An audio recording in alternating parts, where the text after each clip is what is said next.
The Fed cut was supposed to lower interest rates. Why, Gary, are we seeing the prices of treasuries falling? That brings me to thing number two. The Fed cut and interest rates are rising. You give it a question mark and an exclamation Yeah. after thing number two.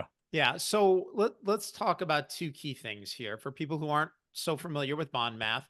The price of a bond and the yield of a bond are inverse to each other. As the price goes down, the yield goes up. If people are paying more, you have a lower yield. And what happened was the Fed cut the Fed funds rate last month by 50 basis points. That's 0.5%. The market celebrated, got all excited, said, oh, great, we're going to have a lower cost of borrowing. And what happened was over the last few weeks, the yield on the 10-year Treasury rose by 44 basis points. That's almost 0.5%. The yield on the 30-year Treasury security rose by 42 basis points, so 0.42%. So basically, the Fed cut rates and interest rates at the long end of the curve went up. Gary, so it seems like, or my question would be, why were the people celebrating the coming, you call it lower cost of capital, celebrating it in the wrong way? Is that what we're saying? Yeah. So basically, the people who said, hey, this is terrific, we're going to get a lower cost of capital, a lower cost of borrowing, they were wrong.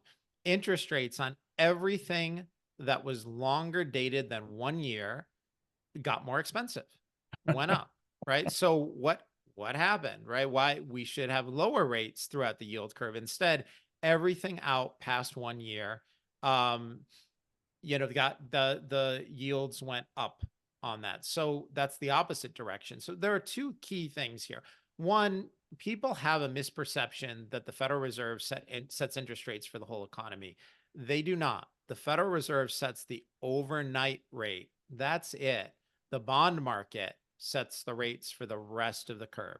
So, yields came down for the overnight rate and for 1 month and 2 months, but for everything a year and beyond, from 1 year to 30 years, you got higher yields. And the reason for that is because the market correctly looked at this and said, wait a minute, the Fed is cutting rates. We're going to have more inflation.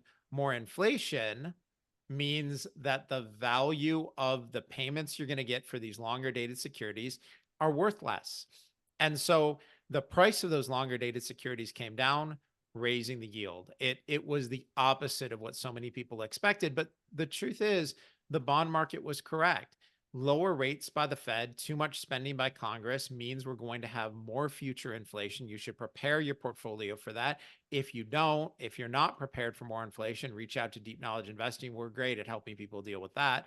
But this is effectively what's happened here. Again, Congress needs to cut spending. It's not going to happen. Neither political party is doing that. Neither candidate for president is going to cut spending.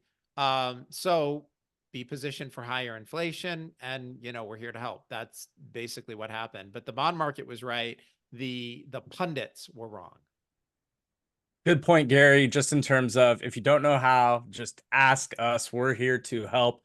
A couple different ways you can get involved. You can sign up for a free subscription.